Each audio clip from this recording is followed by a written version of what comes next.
I want to welcome you not only in my name, but in the name of this amazing staff that we have and these board members. Ready? Board members, they don't all fit on one screen.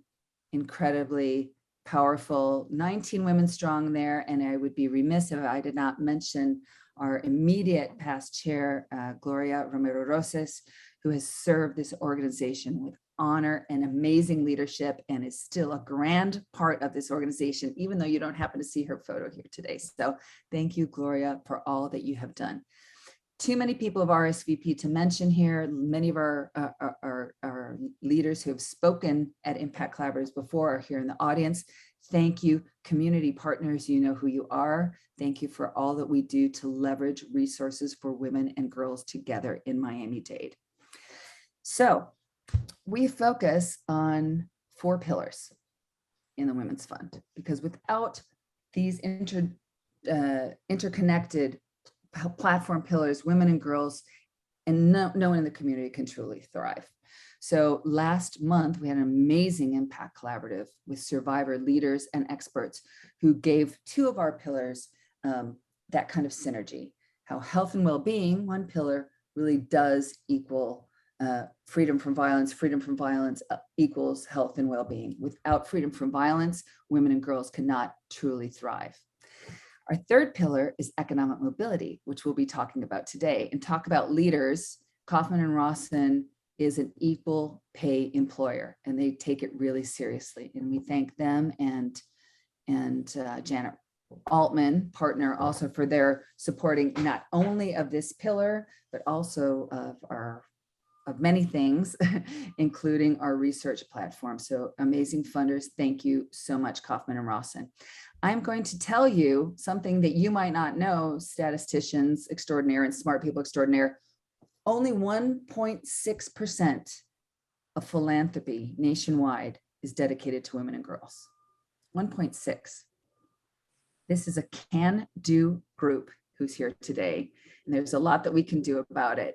And that is why it is my true pleasure to get into the details of why we're able to welcome Commissioner Ken Russell and his Chief of Staff, Abigail Mahoney, to join us today. Welcome, Ken, and welcome, Abigail. Thank you for having us.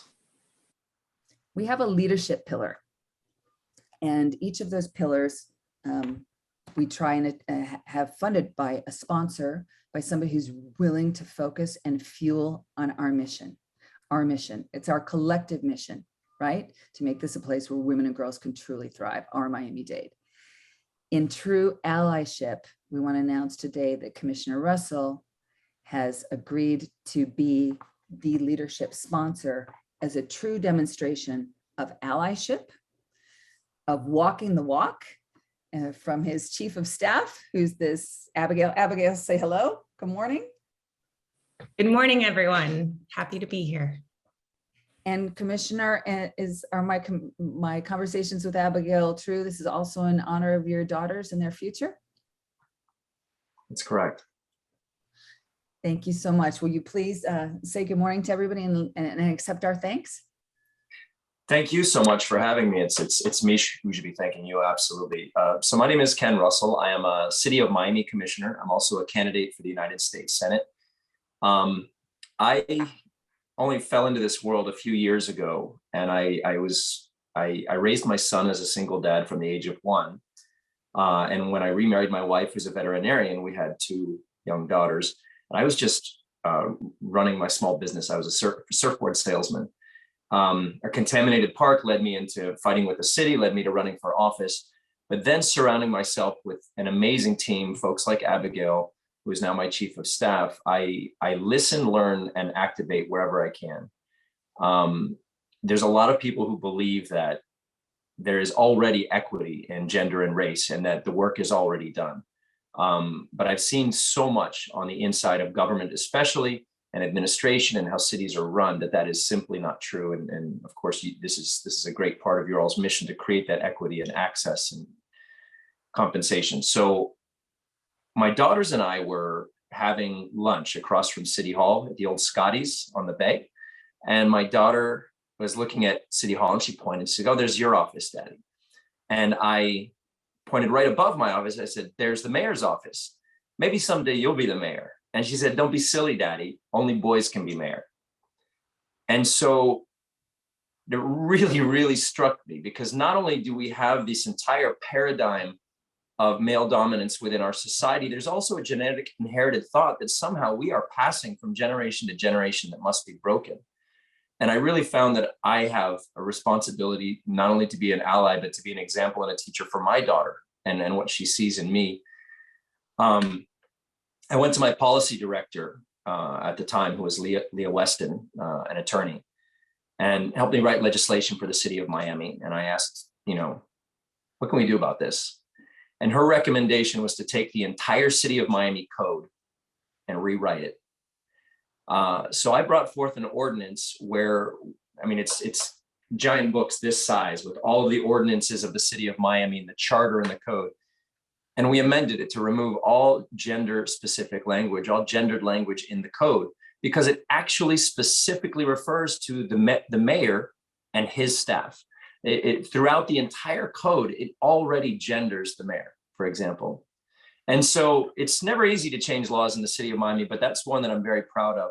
And we later passed a resolution directing the management to put our money where our mouth is as a city and analyze all of our positions in leadership and staff for inequities by gender. And certainly they were not too hard to find, and they were directed to also address those. This has really taught me and started me on a mission of really seeing how I can be the best ally. Right now, as I'm running for US Senate, that has to do with women's access to healthcare and those sorts of rights. And I continue to work on those things, but this is not I'm not the one to pave a way here. I'm simply here to listen, learn, and be an advocate and ally. And so I'm very proud from my discretionary funds in the city of Miami to contribute $25,000 to the Miami-Dade Women's Fund to help be whatever part I can be on you achieving your mission. So I want to thank you for what you do, and want you to know that I'm here and available for you all anytime that I can help make Miami a better place. Thank you so much, Commissioner Sick. Thanks so much, Chief of Staff Mahoney. And we're here to keep that focused gender lens to help what's written into the books to be real and keep everybody accountable and keep on working together. Stronger together is our motto, and that is really clear in allyship. So thank you so much. And we wish you a wonderful day. We hope you'll listen in a little bit, but please keep on changing the world for the better. And we'll see you. I'm going to talk about Power of the Purse next, and I know we'll see you there too. So on to Power of the Purse. The first time I came to the Women's Fund, I was an international business person. So somebody brought me to a Power of the Purse, invited me to a luncheon called Power of the Purse at Parrot Jungle. And I walked in and there were like 800 people there. And I said, oh my gosh, I found my tribe. I didn't know Miami had these people. And that was 20 some years ago. And Power of the Purse is still really strong. There should be hopefully 1,000 of us on April 8th at the Hilton downtown, and that room vibes. So we're looking for all the sponsors who always buy these amazing tables, et cetera, to step up now to start getting their folks invited. Many community partners will be invited by us as well. You'll be hearing real stories by real people, and we'll be keeping the focus on and having some fun at the Power of the Purse on April 8th. So see you there. These are our powerful co-chairs. Ann Machado chaired the first one, and she served on the board for 16 years here. Deanne Connolly-Graham here with us today in the audience, our amazing board member, and Norma Jean Abraham, who has been a pillar sponsor of the Freedom from Violence with the Anthony R. Abraham Foundation. And she and her purple hair will make sure that we have fun. These are some of the sponsors who've signed up to date. And there's lots of room, and the Miami Herald ads haven't come out. So call Meg, call me, we'll get everybody signed up. On we go now to the real reason we're here today. And I'm gonna have to bite my tongue and not talk too much about Arathi, because we make sure that I don't talk too much and each person gets to introduce themselves. Our board chair and community leader, Arathi Ramappa. Take it away. Thank you for having me today. Of course, I'm going to be here, but thank you, Commissioner Russell. I really appreciate that. That's so exciting. We really appreciate your generosity. Okay, so let's begin. Did you know that women receive over half of bachelor degrees? But when it comes to computer science degrees, they only make up 18%. And only 31% of IT employees are women. And out of that, only 4% are women of color. Did you know that male job candidates were offered higher salaries than their female counterparts for the same role at the same company 59% of the time? And out of senior level tech jobs, women only make up 16%. Did you know that in 2021, female founders only received 2% of venture capital in the US? How do we fare here in Florida, specifically in Miami? What are the numbers? I actually saw a dashboard by PitchBook that showed the number of deals and venture capital that went to female founded companies by state. But it did not show how much went to male only founded companies. And this can be a problem because if we're not looking at the right metrics, then we might not really know how well or what the issues are affecting women in these areas. And creating equity for women in tech hits home personally for me because I started off as a software developer 22 years ago, working for a Fortune 500 company building financial applications. I quickly went into management and was put in charge of opening up offices globally, and I was put in charge of managing all of the tech for offices in Germany, India, Taipei, Beijing, Tokyo, and Toronto, and it was exciting. But I decided to put my time and effort after that into creating my own company where I did tech consulting and business consulting. And I had this company for 10 years. We focused on web and app development and technology and operations strategy for helping companies scale. However, I always had this tugging need to help people in a more direct manner. And after 10 years, I pivoted and I started a company doing executive and corporate coaching. And I work across all industries. I still love working with tech leaders and tech executives and tech teams, but I just work with them in a different manner, focusing on emotional intelligence and leadership and facilitating strategy. But it was this tugging need to help people, specifically women, that led me to the Women's Fund. And it is my honor to be the new chair of the board of the Women's Fund. And here at the Women's Fund, we create change through advocacy, investment, and collaborative impact. And as Maria said, we focus on 4 pillars: leadership, freedom from violence, economic mobility, and health and wellness. And the way we create advocacy, investment, and collaborative impact is through our 4 programs. The first programs we have are our impact collaboratives, like one today. We have our public awareness campaigns where you might have seen billboards on specific issues throughout the city. And last year we relaunched grant making, where we invest in solutions that are helping women and girls within our community. And also last year we expanded to research.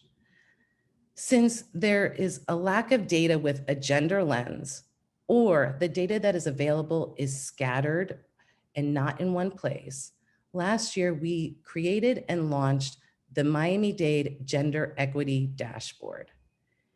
What we're doing here, it's in the beginning phases, but we are collecting data on issues across the 4 pillars.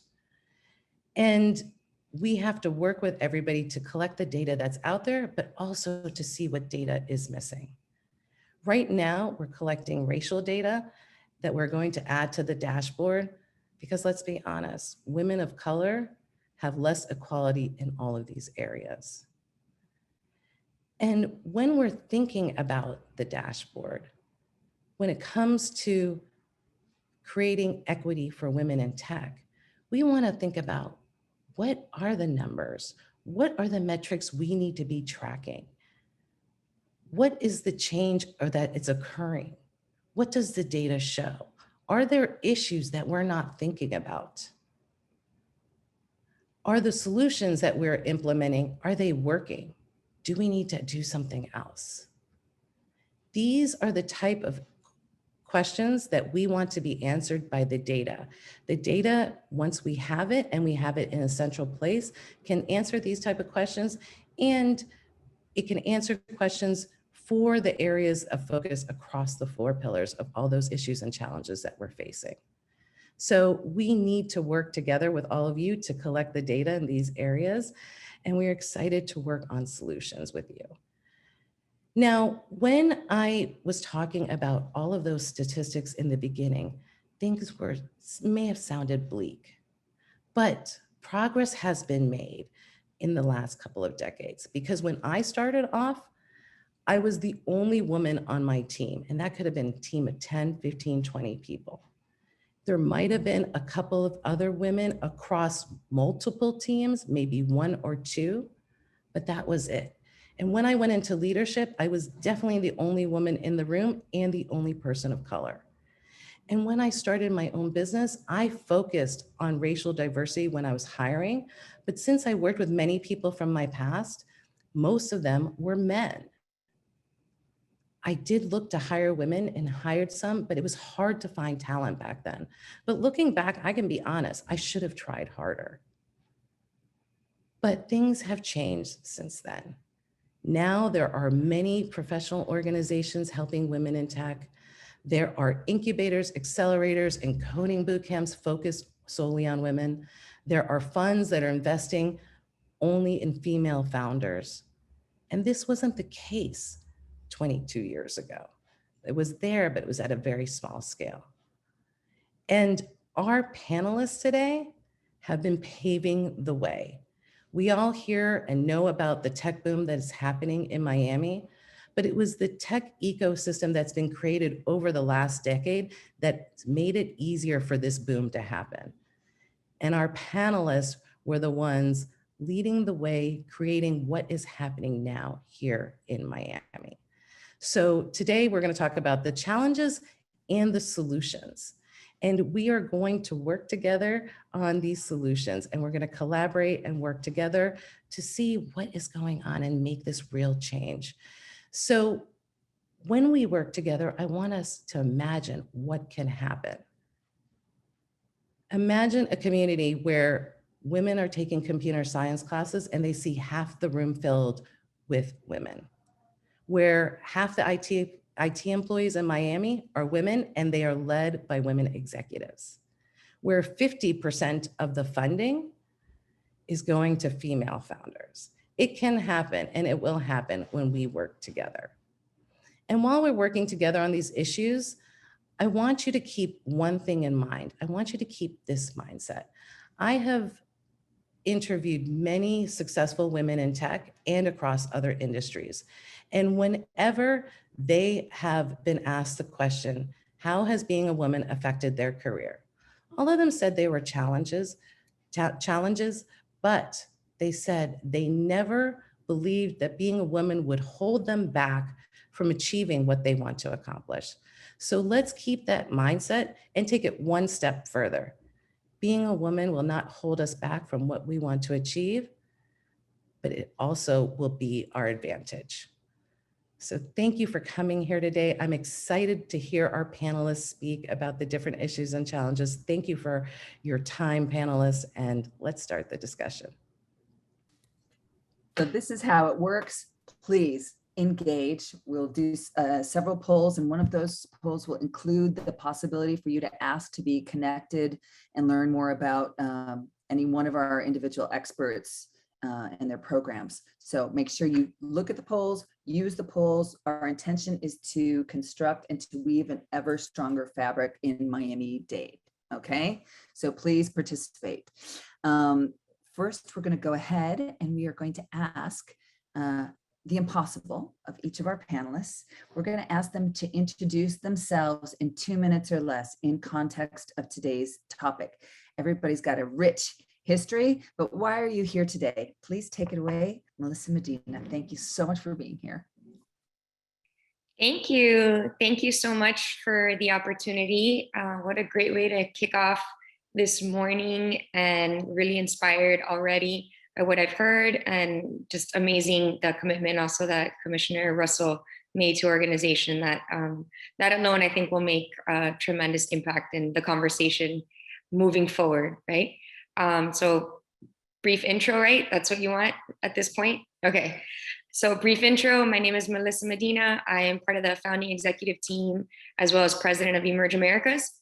Emerge Americas is a technology platform with one mission, which is to help foster a thriving tech ecosystem and diverse tech ecosystem here in South Florida. We do that through many different channels and avenues, including summits, executive roundtables. We publish and track venture activity and insight reports throughout the year, constantly connecting the dots between tech ecosystem stakeholders, and all leading up to one major tentpole event, which is our global tech conference, Emerge Americas, that happens every spring. This year it's coming up on April 18th and 19th at the Miami Beach Convention Center. I invite all of you to be a part of it, to be part of the story and part of the amazing growth that our ecosystem is facing right now. And excited to be here among such amazing women. Thank you again for the opportunity. Thank you, and welcome, Kanasha Paul. Good morning. Good morning. So happy to be here. I was like, I have a lot of titles on this page, so I'll be able to introduce myself really quickly, I hope. So I'm a Miami-Dade native, so born and raised here in Miami. I'm the founder of the Black Professionals Network, which is an organization that connects Black professionals across different business sectors, from all the way from accounting to tech professionals. And then we help facilitate talent recruitment and talent engagement with the public and private sector so that they can be able to find Black talent. That work that have been doing since 2014 in South Florida caught onto the attention, of course, of my alma mater, FIU, and then City of Miami, Mayor Suarez. So to be able for me to be appointed as a director of Venture Miami Opportunity Program, because we saw that the numbers were very dismal for women of color founders, especially that were building in Miami-Dade. And so we wanted to create a more impactful and tangible way to provide that support. And so we developed a program that brings together 10 companies led by women to get not only mentorship, but also get introductions to VCs, and then be able to kind of bridge the gap in helping them raise a successful raise of seed funding. And so the cohort, my first cohort that I just was there, we're going to be announcing very soon. They're building such amazing companies, and they're all are raising between $1 to $3 million. And it's been so impactful and rewarding just to be able to be part of their entrepreneurial journey. And so I look forward to this conversation about how we can further the work of making sure that those numbers, especially with women of color, it's less than 1%. I believe the latest updates is that we get 0.6% of funding. And that's in contrast, the fact that there has been more VC funds led by women. So I really want to be able to dig deeper to that conversation of how we can really drive impact and equity for women in tech and in the innovations ecosystem. To make this really real, I want you to know that the head of Girls Inc., one of the heads of Girls Inc. is here, and people are working at Christie House in academics. So this is real. You're touching the people who are going to touch the people who are going to benefit from that program. Thank you so much. Michelle Abbs, welcome. Thank you for being here and for all your brainstorming. We were putting this together. You're a rock star. Absolutely. This is such an honor to share this moment with friends and new friends about a topic that I'm very passionate about and have been for a while. So actually, I moved down to Miami and started my career as an educator. I taught in Overtown and Liberty City for 9 years. I transitioned then to an ed tech startup because I saw the tech gap between, what some of our students were facing in Miami. And that was my first foray into technology. And it was quite a culture whiplash, right? Where I went from this educational group where we were talking about, where we were on the white racial identity development spectrum and like what microaggressions we had seen that day, to a very different albeit stereotypical tech bro culture. And that then I think ignited a new passion in me. And I left that role and I went to work with Babson College, which is the #1 school for entrepreneurial education. And I led an accelerator program for female founders. So all the stats that Arathi was sharing earlier were, part of what the research that we produced, and our mission was to move the needle on those. That's a really tough thing to do. I, now have dove in head first into the Web3 movement, which is really this new technological innovation based on blockchain technology. And that led me to found Women in Web3. So after we held a conference during Art Basel, that was quite a large event, I started getting a lot of questions from friends around NFTs and how they could get involved. So just sort of spun up this group that is now almost 300 strong to help onboard women into Web3, because I do believe that that's the way we can help really achieve equity. And I'll get into that a bit later, but I'm also really excited to announce that as of Monday, I am transitioning to a role with a company called Meta Good, which is all about using NFTs and Web3 for social good. So I will be joining a pretty prolific investor from Silicon Valley named Bill Tai, who has 28 IPOs under his belt. Danny Yang, who was the founder of the Stanford Bitcoin meetup in 2012. So a lot of the folks who are whales and billionaires now found out about Bitcoin through Danny. And so I'm really excited to be joining that team. Can I be really awful and say that when we had our host committee for Power of the Purse last night, one of the more mature people said, we should get an NFT for the silent auction. Wouldn't that be cool? So Michelle, I'm just saying. All right, we're setting that call up next. Stephanie Sylvester, impossible to introduce yourself in 2 minutes, but go ahead and try. Thank you. I appreciate the invitation to be part of this amazing panel. I would say my introduction is that I've been leading by example my entire career.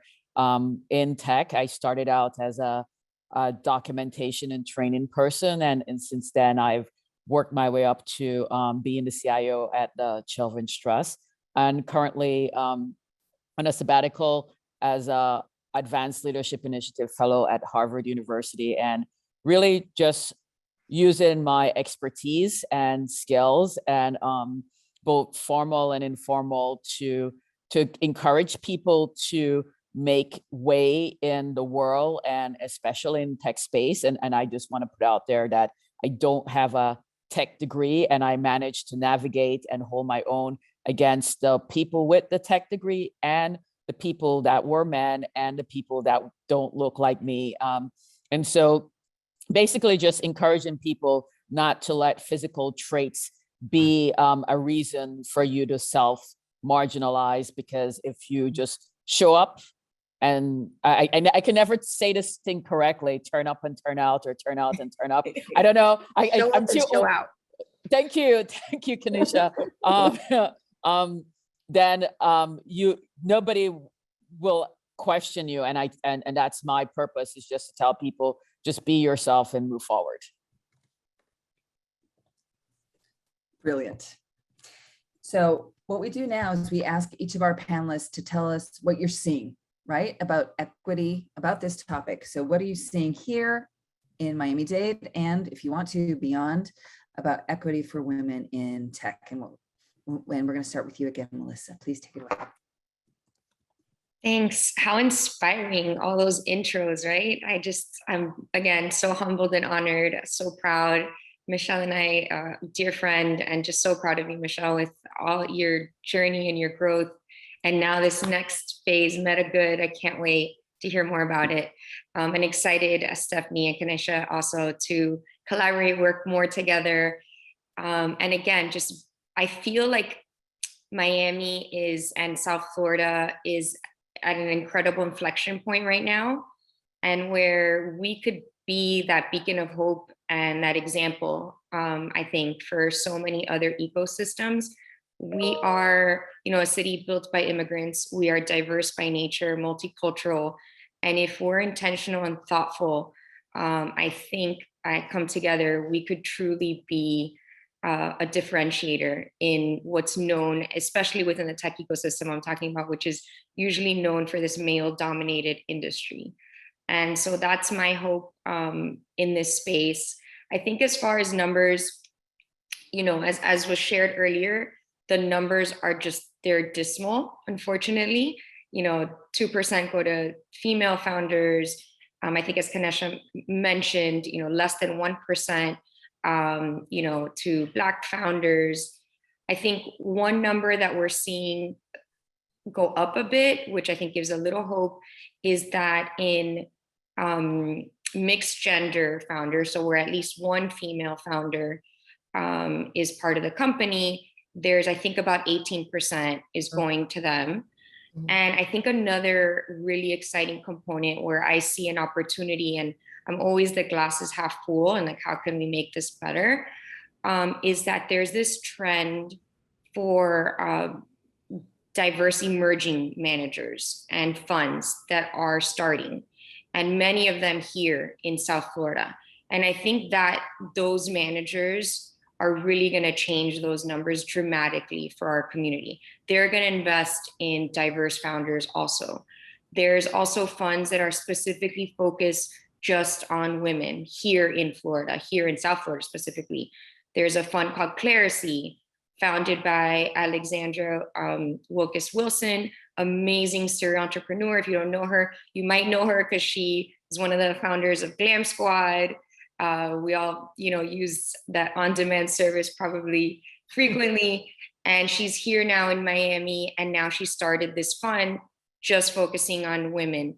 There's also a fund called Swift Art that's focusing on early stage women-founded companies as well. And we're kind of seeing more and more of this. So my opinion is that these next 2 to 5 years, specifically in our community, we have a tremendous opportunity to kind of break those molds, break those historic, dismal numbers that we've seen in the past. And I'm hoping that I can play a small part in helping connect those dots, helping that happen. One of the things that we focus on at Emerge Americas, and sort of what I call the heart and soul of Emerge, is our connection to entrepreneurs and founders, and connecting them to potential investors, to mentors, to support, because if they succeed, our ecosystem succeeds. But one of the things that we have focused on from year one in 2014 was making sure that we're attracting and connecting with a diverse group of founders. And that still remains till this day. And I think, any help or support or ideas that anyone on this call or within your networks has to make sure that we are connecting with a diverse group of entrepreneurs, I'm all ears. And I think Miami, the one thing it definitely is known for is being collaborative in nature. You hear people that have moved here recently over the last 18 months tell me it's amazing how everyone wants to connect, how everybody wants to make those warm introductions. And we are very different than other cities and other communities. And I just hope that we're able to leverage that. Amazing. So Kanasha, we're going to ask you the same thing in about 3 minutes-ish. What are you seeing? What are the issues that we're going to address? And then we'll go on to solutions in the next round. All yours. Excellent. So a lot of the issues are basically what my program was designed to be able to kind of help combat. This program lives in the FIU's Office of Engagement. It is a novel partnership with City of Miami and the Venture Miami team. And so while we wanted to basically leverage the excitement that was happening within City of Miami, there is funding of the amount of capital, the mayor's mission of wanting City of Miami to be the capital of capital. But we wanted to make sure that we were intentional about not reduplicating the issues that we saw in other regions where there was such a huge gap in diversity and inclusion, and that money being able to really impact everyone, because we really want to make it a Miami for everyone region. And so when I look at the issues, I think a lot of it is based on that we have the issues around that is more than just us promoting women women of color founders. I mean, more than just promoting VCs that are women or women of color, because the data shows that we have VCs that are led, like funds that are led by women, are led by women of color, but the funding for women of color founders still went down. So I think that we still have to be more the issue around what does representation of that look like as far in leadership roles. I think we have to, I think in the solution round is going to be a little bit more diving deeper about what kind of leaders, what type of thought process that we need to have when we're really having these conversations about equity and inclusion and creating access, because it's more than just creating spaces for people who, it's more than just creating spaces for people who look like us, but it's also making sure that we empower and then we put the right resources in their hands. I think about the work that I've done, even with BPN. I've been doing that for years. For a lot of people, they feel like I'm new on the scene, but I've been here since 2014. I'm born and raised here. I've been building up this work through whether FIU, through Miami-Dade County, it's from different regions, but because it was such a niche focus and focusing on Black professionals, and a lot of people didn't know the numbers. A lot of people don't know that there is over, even if you just take FIU, that there is 29,000 Black alumni, that if you take the current undergraduate student population of FIU, they're their own HBCU. We are larger than Howard University. So it's just being able to kind of like translate. Yeah, everybody's like, what? I was like, yes, we would be our own HBCU. If you took all the Black students of FIU right now, undergraduate and graduate, and that's just one school, we would be our own HBCU. So it's just being able to kind of like contextualize that information so people can understand that Miami, when we need to talk about diversity, we need to do better about, sharing that narrative, being able to empower the voices that are sharing that narrative, and being very intentional about what that looks like that extends beyond Black History Month, which is happening now. But I in the work that I do, I get a lot of requests like, we need this, we need that. And I'm like, this work can happen year round, and we can be very intentional about doing that year round. And so I would definitely want to be able to really amplify that. And when I think about the work we're doing with the Venture Miami Opportunity Program, I'm excited to be able to amplify the founders who are in that program, who very much look like the ecosystem that is in Miami and are building amazing things. But a lot of why they haven't been getting the support and attention as needed is not because they're not building things that people want, is that people haven't been intentional about actually paying attention to them and what they've been building, and really taking time to close that gap. So much wow, the town square is exploding with yes, yes, yes. I don't know if you can hear the din, but everybody's going, yes, that's amazing. That's the right. Black History Month, Women's History Month, right? All year round. And so much you said, that's amazing. Michelle, tell us what you're seeing.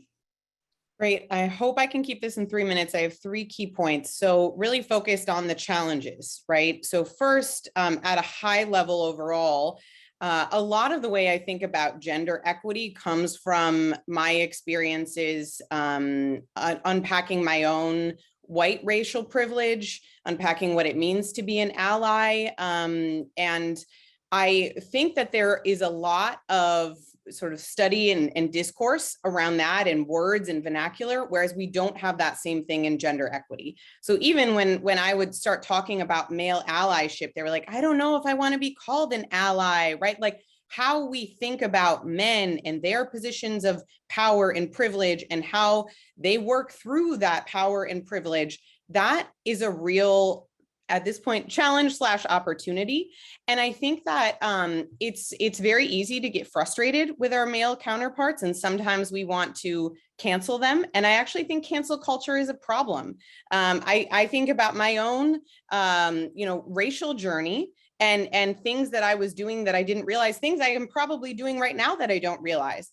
And unless someone helps me through that and helps open my eyes to that, I can't get better. And so if we cancel people, we don't give them the chance to get better. So that's one piece. Then really digging into Web3. Okay, so Web3 is, blockchain technology, again, just really high level. We're seeing people move into this space and start investing. They're thinking about, NFTs as investments. There's two challenges with this. One is inherently just because of historical, Ruth Bader Ginsburg sat on the Supreme Court and in 1972 allowed us as women to have credit cards. So that's 50 years ago. Our relationship with money, with risk, with borrowing, with investing is very different and nuanced. And what we're seeing in Web3 is there's a lot of folks who, if they're able to put money and invest in different ways, there's a huge upside, but women have a different relationship with risk.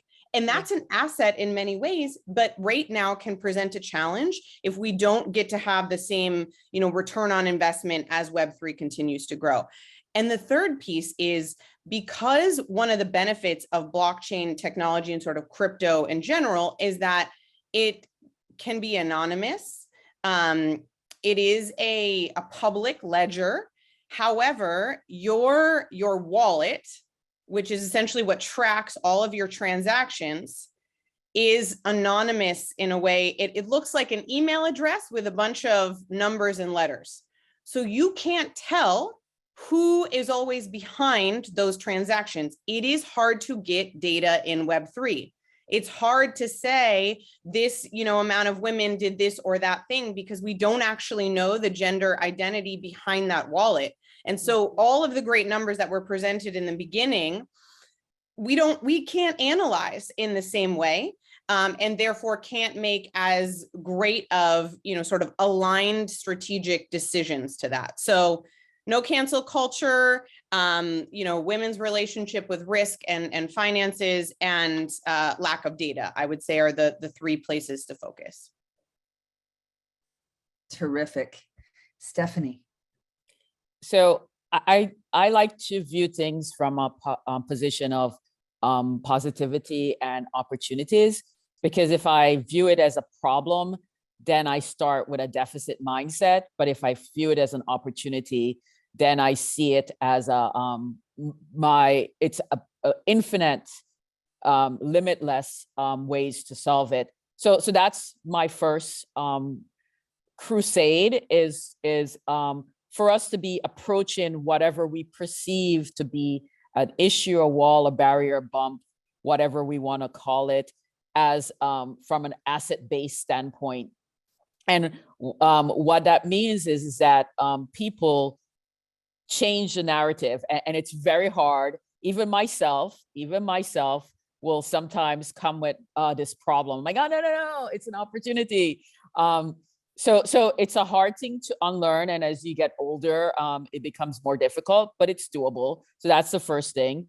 The second thing is just encouraging all the women that are in tech, that are in positions of authority, in positions to be intentional about their positions. So we don't want to do or say things that inadvertently cause a junior employee to say, you know what, this is not for me. We also have to go out of our way to reach out to our junior employees. I remember when I was at Burger King, they had the Women Leadership Forum, and I was an active member in it. And there were so many great conversations where I was being mentored, but I was also mentoring other people. And when I'm talking about mentoring in this space, is not this long drawn out relationship. It's something might be as simple as, hey, in that meeting, you kind of came off as unsure. Let me tell you how you can give you some pointers on how you can show up as sure, because what you were saying was so on point, and we need to do this if we're going to be successful. I think that's important. And then I think that this aligns with my overall passion as part of my fellowship. I'm focused on asset-based Black professional wealth creation in Miami-Dade. And it's a mouthful. And it's a mouthful because it's needed. And I will say it's a complex solution. And I am not wanting to do these onesie twosie solutions that don't really move the needle, don't really have any catalytic change, no pivots. It's just like, oh, look, we helped 10 people, and to what end? I was really frustrated. I'm really frustrated when people give me quantitative results and not take the extra step and do qualitative. What is the impact? How is this going? And so again, I'm going to be using my voice and my access to push for Black wealth creation in Miami-Dade. And from an asset standpoint, which basically means that we already have a lot of successful Blacks in Miami that are doing amazing things, and we just need to start amplifying them and acknowledging them and looking them straight in the eye, especially if we don't identify, especially if we identify as a non-Black person, to give us the same access and respect. So that's where I see the third piece of opportunity. Amazing, amazing. Please participate, y'all, in this next poll. Please start putting your questions also in the Q&A. We've got, I know everybody's thinking a lot here, very exciting. When Arathi and I spoke to Matt Hagman at the Beacon Council's Opportunity Miami yesterday, Matt gifted us a quote that he said I could use liberally whenever I wanted. So he said, the world these days needs compasses, not maps, right? And you're all such dynamic leaders, right? Because you're not afraid to negotiate. This is new territory that you're charting. And Melissa, you've done so much already. You might not even remember, but share as much as you can, please, with calls to action and what we can do. What are the solutions that you're seeing? Can I first mention, you mentioned Matt Hagman, and I think it's important, and even context here, that really a lot of these initiatives, organizations, the roads lead back to Matt Hagman. So when we were just thinking about Emerge, launching Emerge, and it was just an idea, a concept, we didn't even have a name yet. It was right around the time that he took the initiative under the Knight Foundation to make entrepreneurship, technology in South Florida a priority. And the Knight Foundation, through his leadership at the time, was our first check into Emerge. They're one of our founding partners. And I know that so many other organizations, Endeavor Miami, Lab Miami, I believe WinLab also, Michelle, so many other organizations in our city really have him to thank for kind of sparking this new ecosystem for South Florida. So I think it's super relevant that you mentioned him, and his quote is beautiful.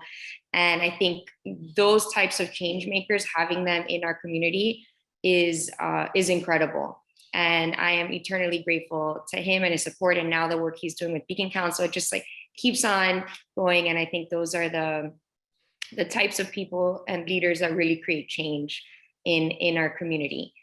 So as far as what's being done, what can be done, from an Emerge perspective, I think interesting context. Our first Emerge, which was 2014, we opened our doors in May of 2014, and it surpassed our internal expectations with the amount of people there and interest, which was really exciting. But one thing transparently that shocked me, shouldn't have, but did, was that there just wasn't enough women there. And again, it shouldn't have been shocking because tech conferences and in the tech world, it's very male dominated, but I was just taken aback. And I thought, no, this is not going to happen again. We need to change this moving forward. And so helped launch an initiative called WIT, Women in Innovation Technology, creating a platform to make sure we were highlighting incredible women, inspiring next generation as well. As a mom, I have to say, I have 5 children, 3 being girls. I constantly think about them and them having opportunities in our community. And so launching this program was a passion project of mine. I think what's really exciting to report is that we don't have that standalone WIT platform anymore. Why? Because it's now threaded through everything that we do. We are cognizant and we make sure that we have women across all stages, across everything that we're doing. And that has brought, we're almost at 50% women at our events, at our conference, which is a lot more than the tech world, I promise you. And so it's not perfect. And I think, like Stephanie mentioned, I always see this as opportunity. People are always saying, you know, there all these challenges. This is true. There are challenges in our ecosystem, but we're also just at the beginning of building something beautiful and amazing. And we could all take part in this next phase, as people say, Miami 2.0. And then that is what gets me excited. Being able to build something, being able to hopefully, knock on wood, look back 5 to 10 years from now and say, we all played a part in making sure that diversity, equity, inclusion was at the forefront of what we were building together. Terrific. Ms. Paul. Yeah, so in the issues part that I mentioned, of course, I mentioned how it has to extend beyond placing women and people of color in decision-making roles. And the reason I mentioned that because of the fact that looking at the numbers across talent or in venture funding, having people who look like us in decision-making roles is not enough. It has to be that we place people who actually care about equity in those roles. I think that there is that distinction has to be clear. Just because a person looks like you, just because a person is a woman, just because a person is Black does not mean that they are advocating for our issues. And I think that it's an uncomfortable truth that sometimes we don't want to talk about because we understand what it means. Like, we don't want to look like there's infighting in our communities, right? You don't want to look like the women are not getting along or the Black people are not getting along. But we have to be honest that if we really want to drive the needle, we have to be intentional about who we're placing in decision-making roles. And we have to hold them to that standard that you are here, whether you like it or not, you are representing a group. You are here to be having to push a narrative. And if you're not doing that work with intentionality, with empathy and compassion, you are harming the ecosystem. And so I remember someone saying, if you are helping, you have to get out the way, like, you know. So we have to make sure that we are honest about that. And then I think my second point when I mentioned was about how we need to improve about the narrative.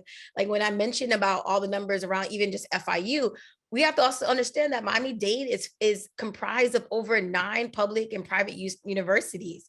When I started the work around Black Professionals Network, especially focusing on talent,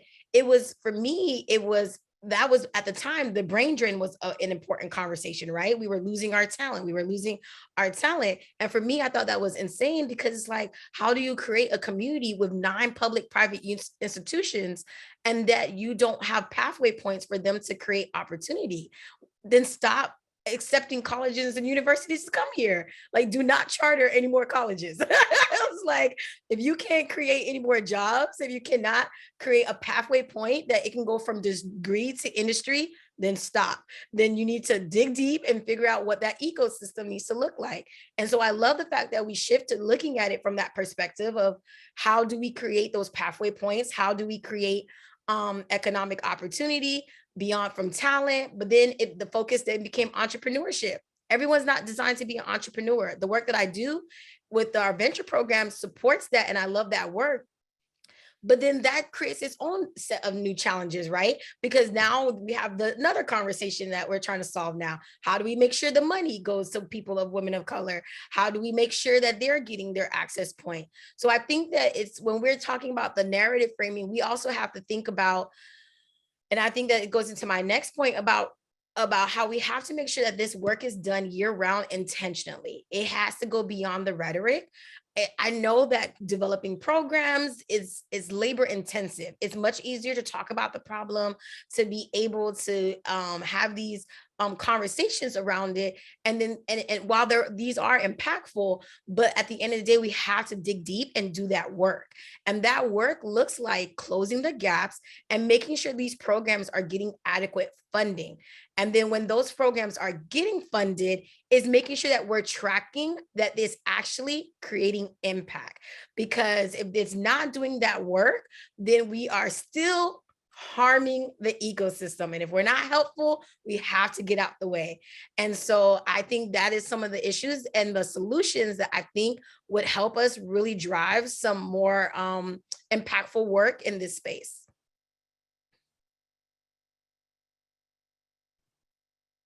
Again, the crowd goes wild. Michelle. Yeah, it's really hard to follow that, just first of all. Love you, Kanasha.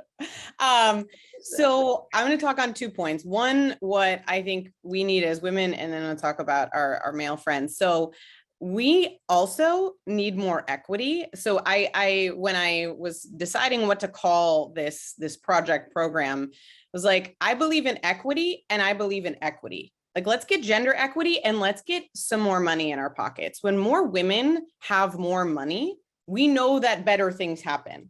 And so this is why I am so focused on onboarding more women to Web3, because the opportunity is there. I mean, this moment in time where people are questioning NFTs and why do you own a JPEG, and they're kind of laughing at it.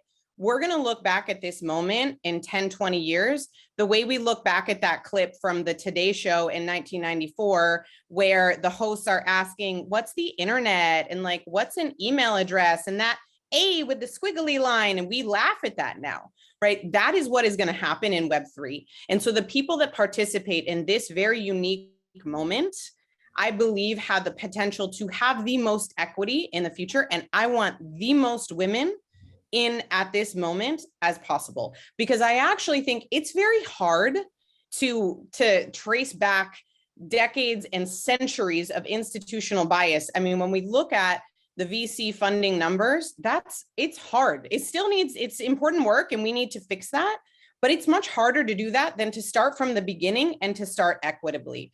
So part of the solution, I believe, is onboarding more women, which, to Kanasha's point, takes a program, takes a village. You can't just talk about it, you've got to do it. And in fact, I want to shout out, there's a lot of folks on this call right now who are contributing to this very ground up community-led effort of women in Web3 that is not funded and is a total passion project. So I see Carla, Sharon, Elizabeth, there's many others who are making this happen.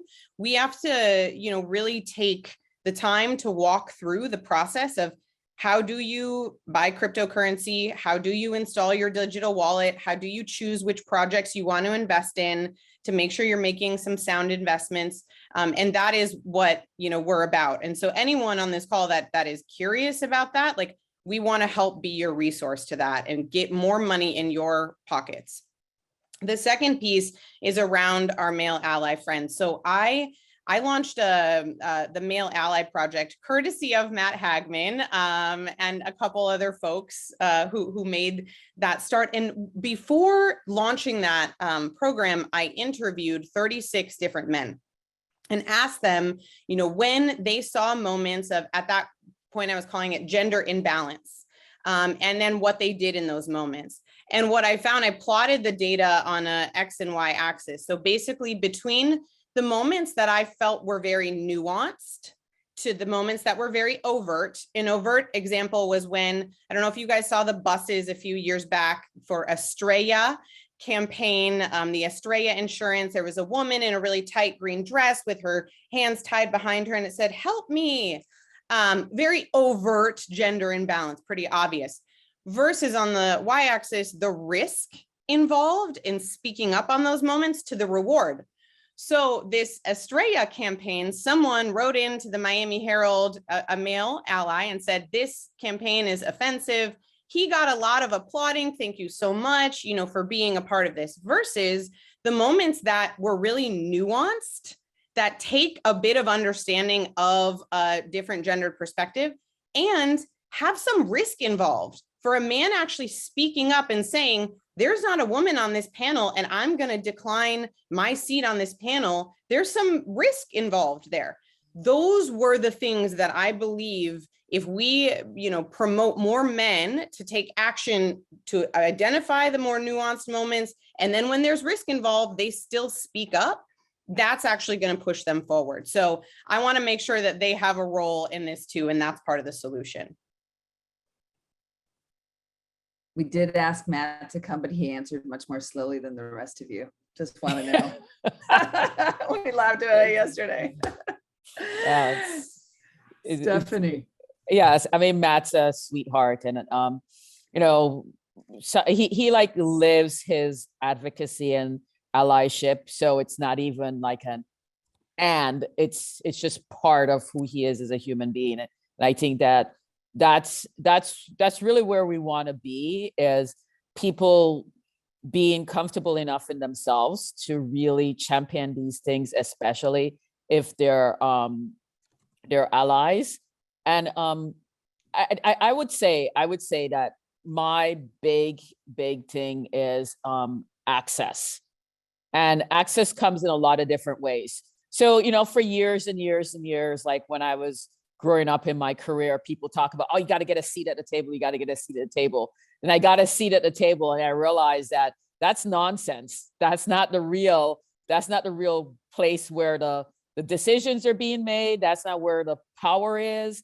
It's the conversation before that meeting. And I think that we need to be intentional. All the people with the power need to, that say they're allies, need to live into their allyship the way Matt lives into his allyship.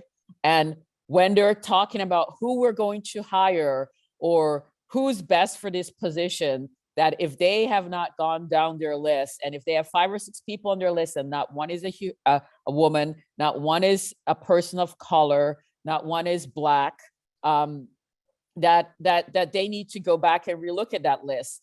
And that needs to be something that needs to be organic and part of them, just like how every day they get up and brush their teeth, every time they're thinking about what's the next power move, that they're considering those things.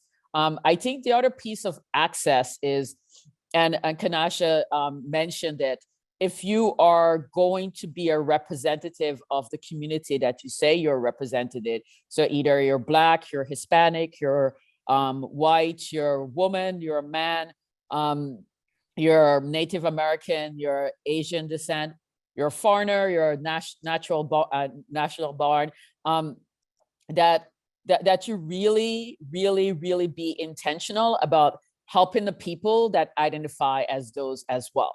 And that means if you have a position of access and there's an opportunity and you look at the people that have applied and somebody that can be successful, that you take the time and go reach out to them. That is your responsibility as a leader, and that's your responsibility as a person with power, that you really and truly live access by being intentional and going to where people are, meeting where they are, and helping them really uplift themselves, talking through the self-doubt, the concerns, and then volunteering to be the support. And if you can't be the support, being intentional about finding somebody that can be the support for that person. So that's how I say that we are going to be able to address the issue from an access standpoint. Amazing. And how about everybody who's with us today? What an active, amazing chat and communication, and you can feel people truly connecting. That's what makes it really real. Amazing. So we are going to ask you, if you have questions, there are a few coming through. Some people text me questions. There's stuff coming through. Throw them on the Q&A, or I'll try and find them in the chat. Take the poll. And I'm going to say that we'll do a little survey afterwards. And you data people know that Arathi is measuring all this stuff, and she's helping us to measure it better every day. So I know everybody's busy, but when you get the survey in your inbox, please do it, because it's helpful, because we have people in the Women's Fund who know how to use it. So on we go. to the Q&A, and I'm going to ask a general one, one that goes to everybody first. How do we promote more equity in getting diverse talent and recruiting diverse talent when they're not necessarily coming to us to apply? So that's going to go to everybody. Who wants to take that first? Just unmute and take. Kanasha, you're saying yes. You'll take it first. Well, I know I answered part of the question in the chat, but I would say it's identifying the organizations that are actively building community. In Miami, we have a lot of organizations who have programs, who have initiatives, but you have to actually look at the people who have a pipeline source that you can actually source from. It has to go beyond just like they're talking about the importance of community. They're talking about why community is important, but they actually have a community that you can source from. And so that's being very kind of intentional about looking at what their programming is, or do they do reoccurring programming? Because those are signs of usually of active communities and that are constantly sourcing and building for their membership or their associations. I know for even like BPN, we have a career board. So a lot of times when organizations are looking for Black talent, they access as being one of their sourcing partners. But there's many, like it's not just us. And I think that it's just creating, everyone should probably have like their lists of organizations that they're like, these are going to be my strategic partners in helping me identify where diverse talent, and we know that diverse can mean a lot of things. So, but basically whatever diverse means to you and what you're looking to source from, build out your database of organizations and create metric system on how you determine what's the best organization fit for you. That's great. I have one complementary to what Kanasha is saying. So ensure that your culture can support having the woman or the diversity. So I remember I was speaking to this young person about how he can't seem to keep his women talent. He would hire them. He was very intentional about it. And then I started asking him about his culture. And I said, as a woman, that doesn't resonate for me. I would come, I would be there, but it'll be hard pressed. And I can pretty much go in one of the most rough and tumble culture. So if you're going to be serious about diversity and inclusion, then make sure that your culture lives diversity and inclusion. And if it doesn't, go get people to help you get it there. And then acknowledge as you're hiring people that the culture isn't there, and that part of what you will be asking them to do is help to get the culture there. Because if you're upfront about it, it's much better, because nothing is worse than being one of 5 Black person in an organization of 100. And every time February rolls around, you're looked at as, I guess you're doing Black History Month. I'm like, how did you know that I know anything about Black history, that I can put a Black history program together just because I'm Black? So I think that creating the culture to make sure that we're successful in it is important, so that we don't have to context switch, pretend we're not somebody else that we are. All those little microaggressions that really create stress and tax people to no end, that causes us to want to like leave the profession or the industry.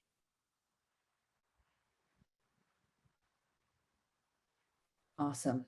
The next 2 questions actually are also about inclusion. Melissa, Medina, this one's for you. How do we make tech more friendly to women, not only to all women, but to Hispanic women in particular? Great question.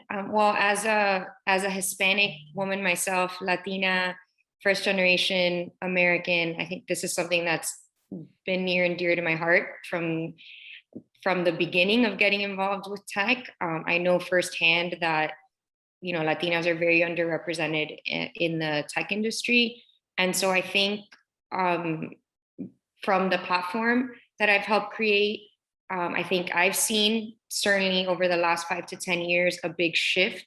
I see a lot more Latinas that are inspired to start their own companies, to be founders, But I think one very specific way, and I think Kanesha mentioned, that it's very time consuming to create specific programs, but they really do make a difference. And one program that we created last year is actually during COVID. We created a partnership with Ford, and we created a program was specifically for Latina founders. And it was a full multi-week program. Each week we led a different webinar on a different topic and theme. So teaching them about perfecting their pitches, about marketing, about financials, legal aspects of building a business. And then there were actually grants that were given to each of these 75 Latina founders. And so providing that platform, providing those programs, and then hopefully leading by example too. Again, as a Latina in tech, it's just something that I really want to see more of. I have 3 Hispanic little girls, and I want to make sure that they feel empowered. I think a lot of this starts in the classrooms, working with Miami-Dade County Public Schools, working with the universities, with incredible programs early on. So that, of course, Latinas, but also all young girls feel that they don't have these barriers to entry and that they feel inspired, to envision themselves in a career within the tech industry. Terrific. There's another great question here from Deborah Dietz from DIG, an amazing organization. Are any of you considering disability access in your work? It would make a huge difference if your work included disability in your definition of diversity and opportunity. You can take that one.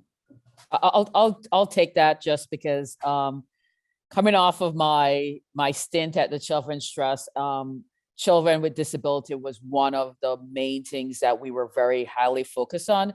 And I will also tell you that in the IT space, especially when you think about testing these solutions, and testing is a very tedious process. It requires that you follow the steps exactly the same way over and over and over and over. And most of us don't have that ability to do that.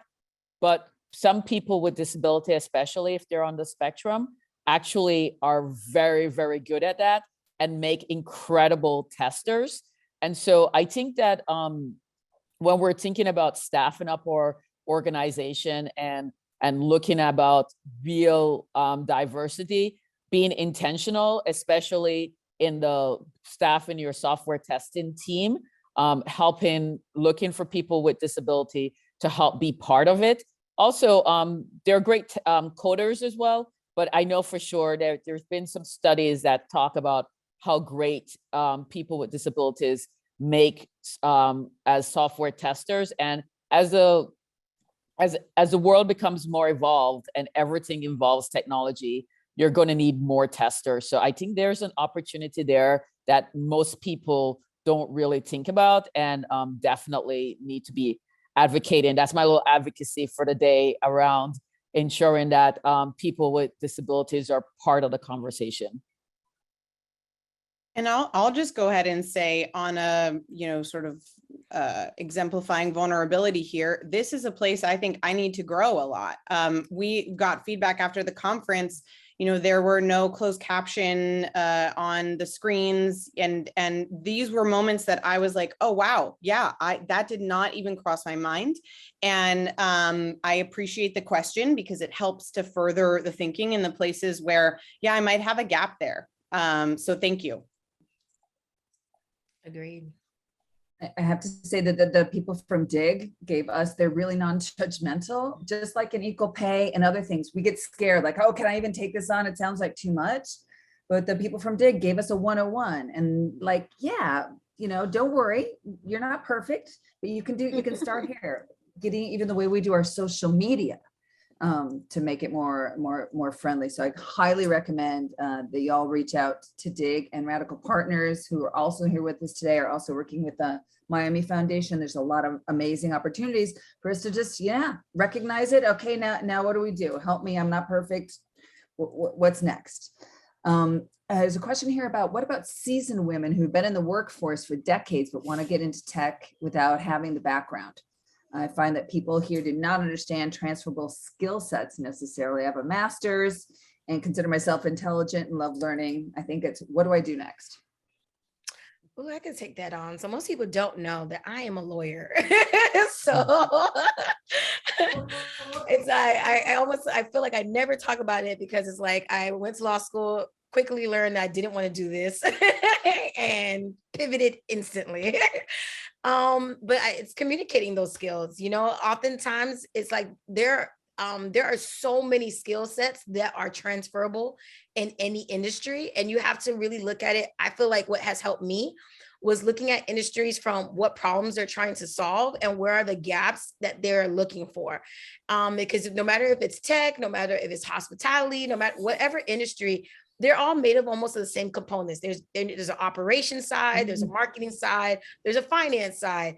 And so you have to figure out where on that side can you place. If you know that you're really helpful at creating strategy and organizational frameworking, or you're really great at helping build coalition among teams. Those are things that you can definitely transition into tech that they desperately need because when you think about how they can be very head to the ground, build, that sometimes they overlook the other functions that create a thriving business enterprise.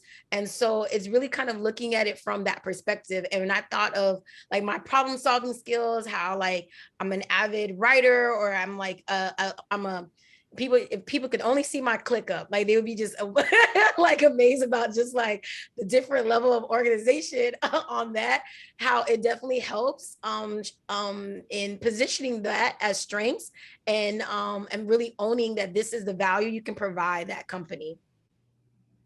I totally agree. I totally agree. I mean, I've moved between tech and operations and nonprofit and government.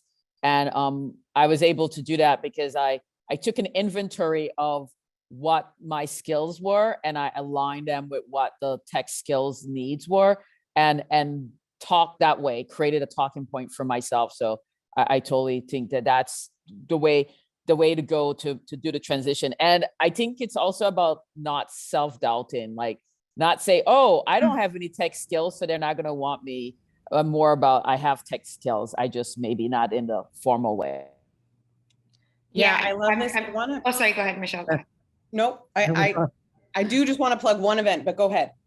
No, go, Michelle, go ahead. It's all good. Okay, so actually, if anyone has not checked out this great resource that Melissa Medina, the Emerge and Algorand team created called MiamiTechMonth.com, which is happening in April, we are partnering with a group of developers who reached out to us and essentially said, hey, we've got a lot of folks who sit around, who code, who do all the back-end engineering, but they're sort of myopically focused on writing lines of code. They don't understand some of the problems out there that, you know, the ideas that people could be solving. There's someone in our group, for example, who is a nurse and has this wonderful idea. And so what we're going to be doing is partnering folks who have ideas, who have marketing skills, who have, myself included, by the way, I sometimes forget how to connect my printer to my computer. Like I have tech in my title, but does not mean I am tech savvy to any level. So that's not a barrier to entry. And this event that will be listed soon, Melissa, on the website, we're confirming that now, will be to bring together folks like us who maybe don't have that very technical background, paired with a team of developers, because they, again, to be asset-based, right? Like Stephanie said, they came to us and said, we need you. So yes, your skills are so needed. And shout out to Michelle Bakels, who runs this group called the Developer DAO, who is bringing the two groups together. Amazing. I can't wait to hear more of the event and plugging it into everything that's going on in April.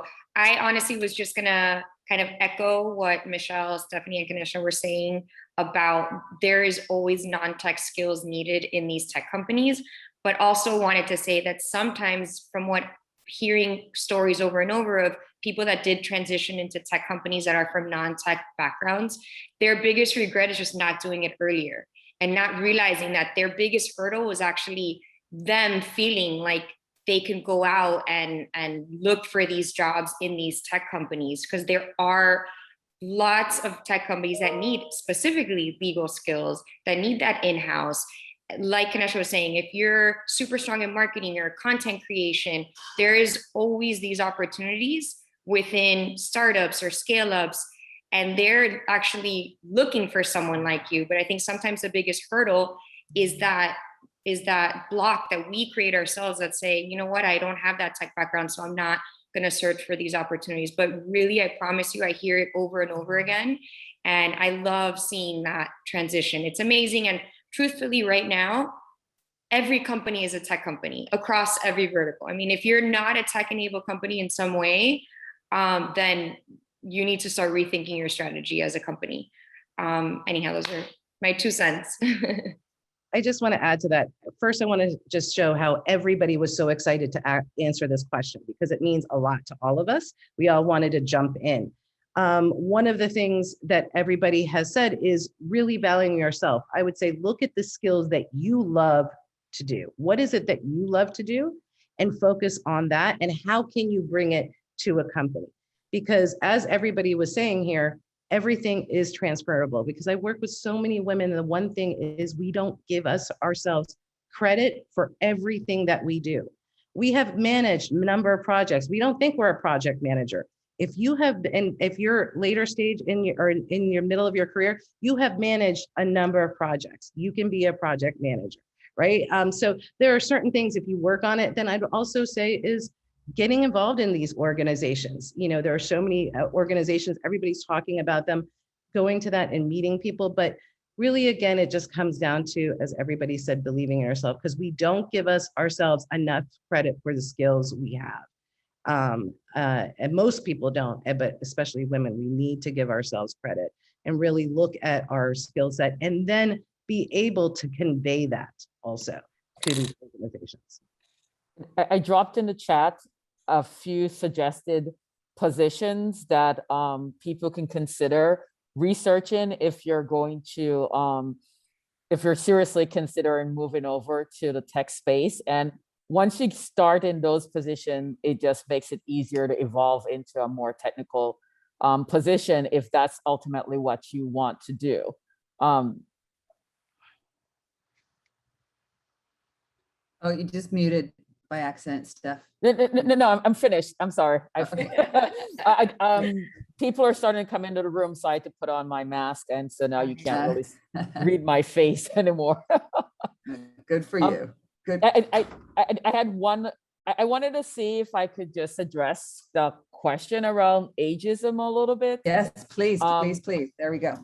As I think as I'm taking classes with people that are old enough to be my children or young enough to be my children, I don't know how you phrase that. I am reminded that I am now officially an old person.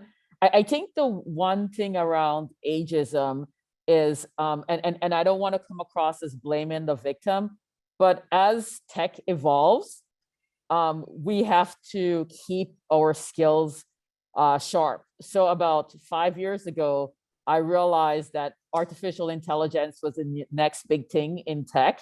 And so I took the time, as I was CIO and trying to figure out a whole bunch of things at the Children's Trust, to learn about artificial intelligence.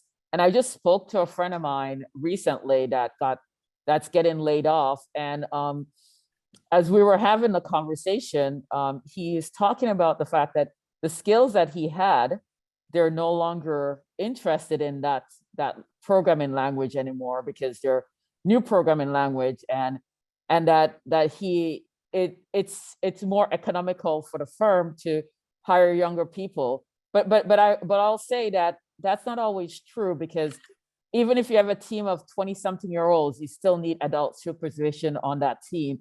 So it's around thinking about how do you recreate yourself as you evolve, to continue to be relevant and needed and have an impact in the tech space, or in any space, but more specifically the tech space.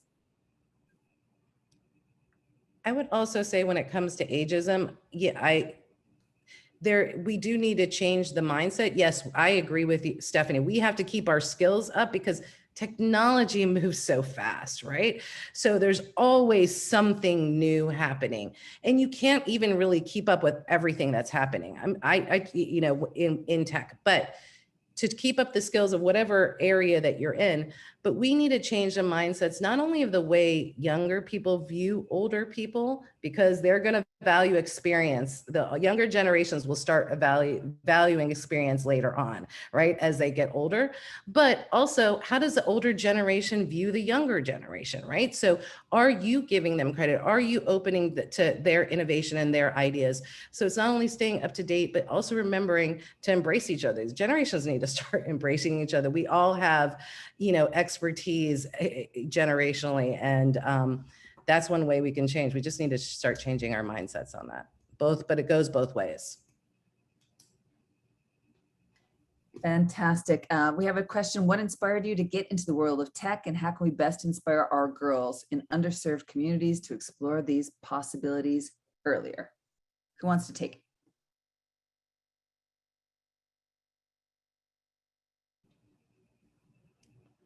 I think it's making it fun. You know, at the end of the day, people gravitate to things that they can see not only how it's fun, but also they can see where they fit into the equation. I think at the end of the day, we can't lose sight of the fact that people need to see how they themselves can like drive the needle in some of the change, how they can be able to understand like, okay, how does this impact me? I find like when I think of like my godkids and my nieces, and they're passionate about tech because they found some way to like make it about them. Like they love either video games, or like they're trying to figure out like how to like, one's trying to figure out super into robots all of a sudden. So just trying to figure out, like, she's like not into the dolls. They're just like, no, I want the robots to fight. And I'm just like, oh, okay. So it's just like, for them, it's just like really just like, you know, I feel like always encouraging that, making it fun, and then really just kind of helping them center like the things that they're interested in, and then and telling them like how you can see the tech aspect to it. So like the one who's like my godson who's super into video games, I just try to teach him all the different ways of like, hey, you can build a video game. You can decide to be on the developer side. You can decide to do, if you like the art side, just create exposure points. For me, I agree. Like understanding the different points, and I love how you just said, take what they love and show them how it's created, right? The tech behind it. For me, it was interesting. I didn't go to school for technology. My degree was in international relations, and I was in India doing social work, and took a computer class to make me more marketable when I came back to the US. And it was interesting.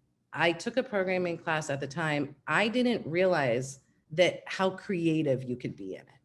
I was like, wow, I'm designing things, and it came easy to me. And I think because if you had told me in high school or college that I would go into tech, I would be like, no way. I was not into it. So when I took that first class and saw that, wow, I'm being really creative. I'm designing and I'm building things. And then I was like, okay, let me try to do this and do it for a couple of years and go back to doing what I want to do in, you know, social work and social justice. And 17 years later, you know, it took me on a wild ride. So I think that showing the creativity, because people don't realize that when they think about technology all the time. So we're going to wrap up. Melissa needs to leave. We promised to always be sharp. So we're going to just tell everybody ways to keep on being connected. This is your Women's Fund. And so some people like the head of gender studies at FIU and the head of the Trauma Resolution Center happen to be volunteers of us. You know, you can join the impact agents, but that's only one of the million ways you can stay connected, come to Power the Purse, et cetera, et cetera. This is our plug for fuel. Without fuel and funding and people fueling our grand mission, this special ops cannot keep on moving forward. So thank you all for that. And we already asked you to complete the exit survey. So I'm going to go on to say that we are going to be meeting here. Our Impact Collaborative for next month is going to be a little bit different. It's called Advocacy 102, and it's really more of a workshop. We're going to support it on St. Patty's Day when state session is done. So it's March 17th. We're going to do it 2 hours instead of an hour and a half, from 8:30 to 10:30. The result of our first one last year was that Leap for Ladies, working with women who've experienced incarceration, got written into the mayor's budget for $200,000. And not only did that pass and they got their first public funding ever, but also one of the clients said that she found her voice and decided to keep on the right track. And I think she'll be speaking at our Power of the Purse. So all these things come together. We hope you'll continue to join us, whether you're into economic mobility or you think it's important for you to know what the heck's going on in freedom from violence in our community, what's happening with leadership, what's happening with health and well-being. We've got it here for you. So thank you all. Thank the Scaola Aikens and 1 Billion Rising for supporting our Impact Collaborative series. And I can't even read all these messages. Everybody's so amazing.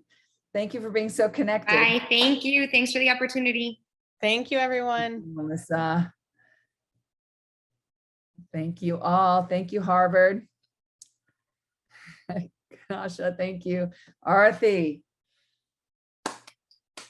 Thank you. Unmute. I have to meet you in person and one day soon. Yes, we do. We're gonna make sure it happens. And I have a feeling we know a lot of people in common too. So yeah, it's usually like that. Miami is much smaller than people. Yeah. But thank you guys so much for including me. I really appreciate it. Have a good one. Thank you. You were amazing. Connected. Yeah, and everybody who joined us today for the first time, as people are dropping off, this is your Women's Fund. So come on back. We're yours. Thank you.